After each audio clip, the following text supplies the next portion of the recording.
नमस्कार साथियों, welcome to MCQ box. आपका स्वागत है एमसीक्यू बॉक्स में। आप देख रहे हैं मेरे साथ भारतीय राज्य व्यवस्था के बेहद ही महत्वपूर्ण प्रश्न, जो कि एम लक्ष्मीकांत बुक के प्रथम अध्याय हिस्टोरिकल बैकग्राउंड यानी ऐतिहासिक पृष्ठभूमि से लिया गया है।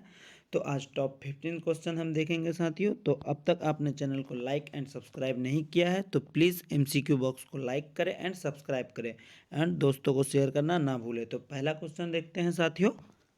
पहला क्वेश्चन है साथियों, सन 1765 ईस्वी में ब्रिटिश ईस्ट इंडिया कंपनी ने निम्नलिखित में से किन राज्यों में दीवानी के अधिकार को प्राप्त किया। तो फ्रेंड्स, यहाँ पे दीवानी के अधिकार के बारे में पूछा जा रहा है। तो दीवानी का अधिकार मुख्यतः राजस्व वसूली का अधिकार होता है एवं इसमें दीवानी मुकदमे का भी अधिकार दिया जाता है साथियों।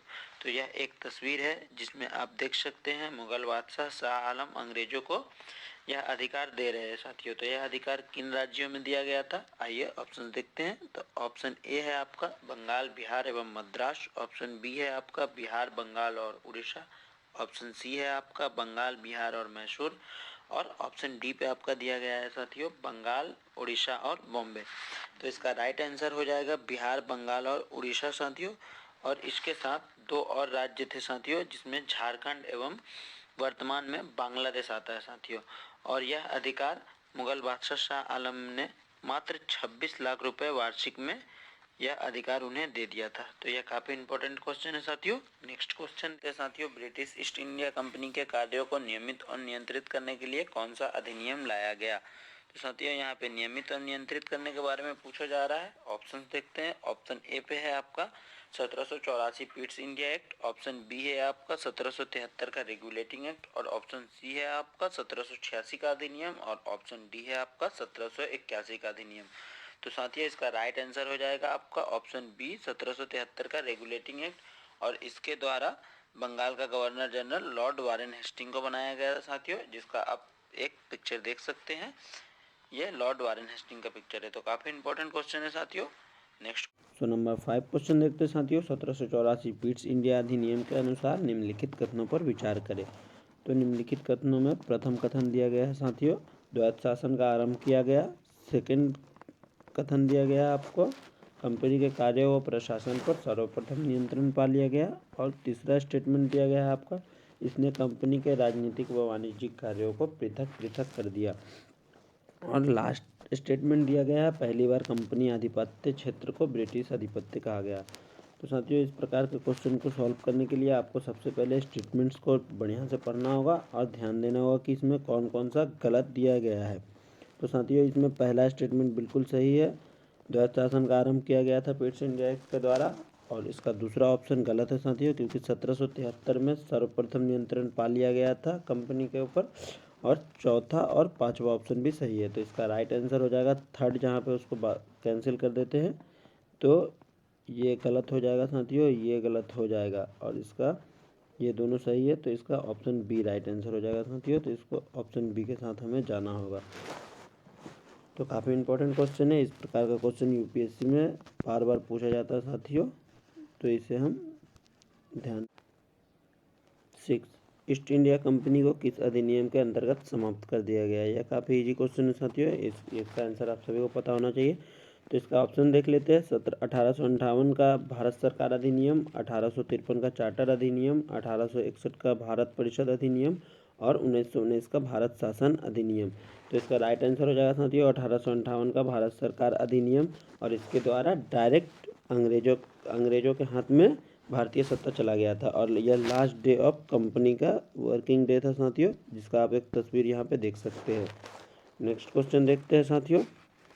7, 1909 के भारत परिषद अधिनियम के अंतर्गत निम्नलिखित कथनों पर विचार करें। तो फर्स्ट स्टेटमेंट है आपका, मुस्लिमों के लिए सांप्रदायिक प्रतिनिधित्व ये किया गया था, ये राइट आंसर है। सेकंड स्टेटमेंट दिया गया है आपका, इसने परिषद के आकार में काफ़ी वृद्धि की, तो ये भी राइट आंसर हो जाएगा साथियों, राइट हो जाएगा। और थर्ड स्टेटमेंट दिया गया है, इस समय लॉर्ड मार्ले भारत के वायसराय थे। तो जी हाँ साथियों, ये बिल्कुल गलत ऑप्शन दिया गया है, क्योंकि लॉर्ड मार्ले इस समय भारत के वायसराय नहीं थे, जब बल्कि ये इंग्लैंड में भारत के राज्य सचिव थे। और लॉर्ड मिंटो भारत के वायसराय थे। फोर्थ स्टेटमेंट देखते हैं साथियों, लॉर्ड मिंटो को सांप्रदायिक सुधारक के रूप में जाना जाता है। तो जी हाँ साथियों, जाना जाता है। तो इसका ऑप्शन देखते हैं, 3 नंबर जहाँ पे उसको काट दीजिए आप। पहला, दूसरा और ये कट जाएगा। इसका राइट आंसर हो जाएगा ऑप्शन सी साथियों। तो आपको ऑप्शन सी के साथ जाना होगा। इस प्रकार के प्रश्न यूपीएससी में काफ़ी पूछा जाता है साथियों। तो इस प्रकार के प्रश्न मैंने आपके लिए लाया हूँ ताकि आपको थोड़ा मदद मिल सके। तो नेक्स्ट क्वेश्चन देखते हैं साथियों। लोकसभा तथा राज्यसभा का गठन किस अधिनियम के अंतर्गत हुआ? ऑप्शन देखते हैं। 1909 परिषद अधिनियम, 1919 भारत शासन अधिनियम, 1935 भारत शासन अधिनियम और 1947 भारत शासन अधिनियम।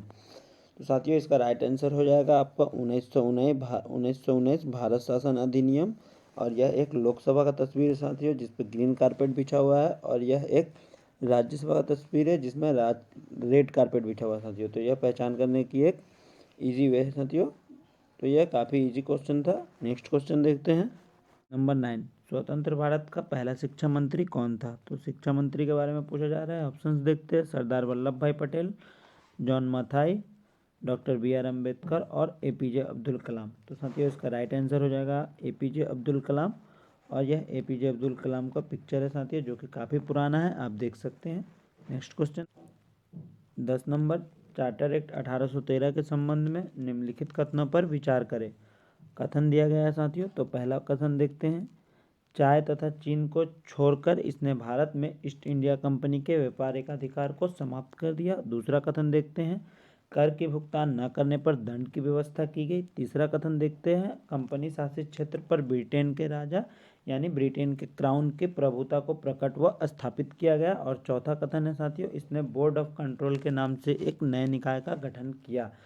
तो साथियों ये तीनों ऑप्शन आपका बिल्कुल भी सही है। और इसका आखिरी ऑप्शन जो कि इसने बोर्ड ऑफ कंट्रोल के नाम से एक नए निकाय का गठन किया गया, तो यह गठन साथियों 1784 के पिट्स इंडिया एक्ट में किया गया था। तो यह बिल्कुल भी गलत ऑप्शन है। तो आपका 1, 2 और 3 राइट हो जाएगा।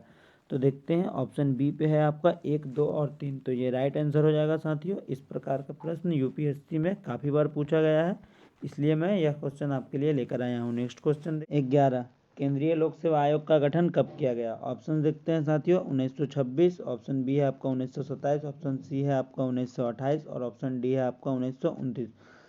तो इसका राइट आंसर हो जाएगा ऑप्शन ए। 1926 में केंद्रीय लोक सेवा आयोग का गठन किया गया था, जिसे हम वर्तमान समय में यूनियन पब्लिक सर्विस कमीशन के नाम से जानते हैं साथियों। तो नेक्स्ट क्वेश्चन देखते हैं। तो 12, ब्रिटिश बजट व्यवस्था कब शुरू किया गया था? ऑप्शन ए है आपका 1859, ऑप्शन बी है आपका 1860, ऑप्शन सी है आपका 1861 और 1862। इसका राइट आंसर हो जाएगा साथियों बी 1860। और इसे सर जेम्स विल्सन ने शुरू किया था साथियों। इसे किसने शुरू किया था? तो सर जेम्स विल्सन ने शुरू किया था। तो यह प्रथम बार बजट व्यवस्था शुरू करने वाला व्यक्ति है, आपको ये ध्यान रखना है साथियों। नेक्स्ट 13, किस अधिनियम के अंतर्गत कोलकाता में उच्चतम न्यायालय की स्थापना की गई? ऑप्शन देखते हैं। 1773 का रेगुलेटिंग एक्ट, 81 का संशोधन अधिनियम, 84 का पिट्स इंडिया एक्ट और 86 का अधिनियम। तो साथियों इसका राइट आंसर हो जाएगा 1773 का रेगुलेटिंग एक्ट। और इसी के प्रभाव से एक वर्ष बाद 1774 में कोलकाता में सुप्रीम कोर्ट की स्थापना की गई साथियों, जिसका यह तस्वीर आप देख सकते हैं। नेक्स्ट क्वेश्चन देखते हैं साथियों। 14, साइमन आयोग के बहिष्कार का मुख्य कारण था। बहिष्कार का मुख्य कारण के बारे में पूछा जा रहा है। ऑप्शन देखते हैं। समय से पूर्व आयोग का गठन, बी आयोग के सभी सदस्य ब्रिटिश थे, आयोग की अन्यायपूर्ण विधायी शक्तियाँ और अंग्रेजों के प्रति भारतीय लोगों का कठोर होना। तो साथियों इसका राइट आंसर हो जाएगा आयोग के सभी सदस्य ब्रिटिश थे, जिसके कारण भारतीय कद्दावर नेता रास्ते पर उतरे थे और साइमन गो बैक का नारा दिया था। और ये पीछे उम्र भीड़ को आप देख सकते हैं साथियों। तो ये काफ़ी इंपॉर्टेंट क्वेश्चन था। नेक्स्ट क्वेश्चन देखते हैं साथियों। 15, भारतीय स्वतंत्रता अध्यादेश को ब्रिटिश संसद में कब पेश किया गया? तो साथियों ऑप्शन देखते हैं। 4 जून 1946, 4 जून 1947, 5 जुलाई 1947 और 4 जुलाई 1947। इसका राइट आंसर हो जाएगा 4 जुलाई 1947। और यह 18 जुलाई 1947 को साथियों ब्रिटिश संसद से पारित भी कर दिया गया था। केवल और केवल 14 दिनों में इसे ब्रिटिश संसद से पारित कर दिया गया था साथियों। तो साथियों वीडियो आपको काफ़ी इन्फॉर्मेटिव लगा होगा। जय हिंद, मिलते हैं नेक्स्ट वीडियो में।